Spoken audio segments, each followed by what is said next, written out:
Nesse vídeo a gente vai falar sobre os erros históricos no filme 300. Lembrando sempre que isso não é uma crítica pro filme, que o filme é ótimo, e sempre nesses filmes e séries baseados em fatos reais, sempre tem alguma coisinha ou outra que muda ali pra tornar mais interessante ou porque realmente o roteiro pede aquilo. Então a gente vai conversar sobre algumas coisas a respeito desse filme. Então se você gosta do tema, já deixa seu like que ajuda a impulsionar esse vídeo para as outras pessoas e também se inscreve no canal para não perder os próximos vídeos.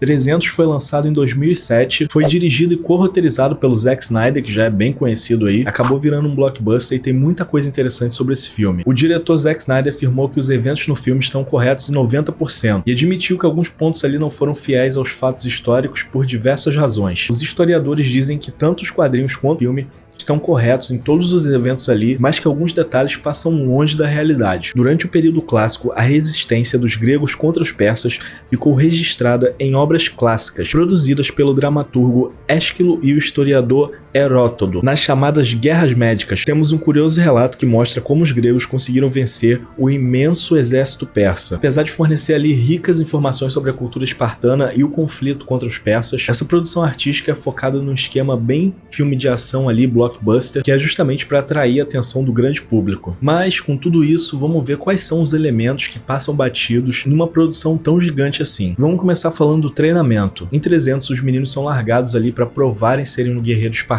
de verdade e passam por diversos testes. Leônidas, que é o protagonista do filme, é separado ali da mãe dele aos 7 anos de idade, e aí ele é forçado a lutar, ele passa fome, ele tem que matar, no final ali ele até tem que lutar contra um lobo. Esse treinamento até existia, mas ele não era exatamente como é relatado no filme. Esses meninos eram levados ao seu limite sim, para se tornarem guerreiros espartanos. No treinamento deles ali, eles passavam por situações de se expor ao frio e o calor, ficando durante noites ali em campo aberto, com pouca comida, e ficavam se deslocando com armamentos pesados. Mas ao contrário do filme, evitavam-se ali as baixas no exército, porque na verdade eles queriam transformar aqueles garotos em guerreiros e não que eles morressem durante o treinamento. E sobre esse treinamento tem mais uma coisa ali que o filme erra, que é justamente no treinamento do Leônidas, quando ele sai aos 7 anos para poder se tornar um guerreiro espartano. Na verdade, como ele era um príncipe, os treinamentos naquela época para príncipes eram mais brandos, porque justamente eles queriam preservar essa linhagem. Para criar os mais fortes soldados que o mundo já conheceu, o Agoge, como é chamado, força o menino a lutar. E esse erro que eu vou falar agora não é exclusivo de 300, vários filmes e séries têm esse erro quando se trata de guerreiros, que são as roupas. Em 300 a gente vê ali os soldados sem armaduras, isso não existia. Na maioria das séries e dos filmes colocam os guerreiros ali com poucas roupas, acho que é pra mostrar que eles são os caras sinistros, estão shapeados e vão pra guerra e não querem nem saber, mas não é bem por aí. Na verdade eles usavam armaduras sim, porque afinal de contas ninguém é maluco de ir pra guerra sem camisa. Espartanos! Qual é sua profissão? Outro erro histórico em 300 é o fato do conselho ali ser formado por jovens de 30 anos, e na verdade o conselho era formado por pessoas muito mais velhas, na faixa ali de seus 60 anos, inclusive o rei Leônidas, nessa época ele não tinha a idade que ele aparenta ter no filme. No ano de 480, que é mais ou menos ali onde retrata o filme, ele já estava ali com seus 60 e poucos anos. No começo das guerras greco-pérsicas, os relatos contam que os gregos consultaram os conselhos do lendário oráculo de Delfos, em resposta às preces gregas. O guia espiritual disse que os helenos deveriam se entregar imediatamente aos estrangeiros. No filme, o conselho é o mesmo. Entretanto, o oráculo da região de Delfos estava bem distante das imediações de Esparta e provavelmente não teria sido consultado pelo heróico rei Leônidas. Em 300 a gente vê ali os espartanos que praticamente estariam indo de encontro ao suicídio, porque eles eram apenas 300 soldados, mas na realidade não foi assim. Eles foram reforçados por diversos outros exércitos. Eles foram reforçados pela infantaria pesada de Tegia, Mantinia, Orcomenos, Arcádia, Coríntio, Filos, Micenas, além do Tespiai, Debas, Polskin e Locrins.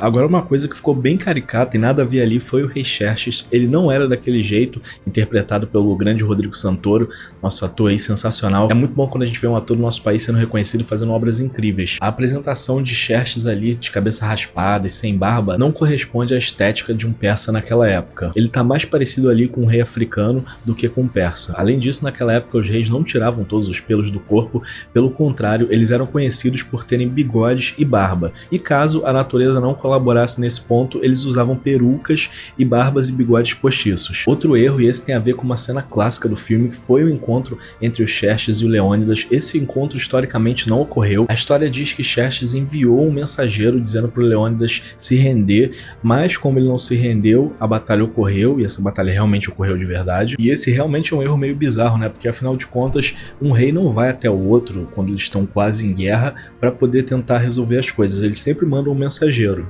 This is madness. Madness. This is Sparta! Agora sobre o traidor, ele não era um espartano deformado nem nada disso, ele era um pastor normal, completamente saudável e que pertencia à tribo dos ímpios. Sendo uma das mais famosas lendas do período clássico, o filme e a literatura sobre o tema sugerem que os espartanos só foram definitivamente abatidos por causa da traição de Efialtes. De fato, esse traidor da causa espartana realmente existiu, entretanto seus motivos foram meramente pessoais e não tem nada a ver com o ressentimento gerado pela política lá do Leônidas. Guerreiros, seremos 300 contra 30 mil persas. Olha, você tem que parar de arrumar essas confusão, velho. Não dá pra ir não, viado.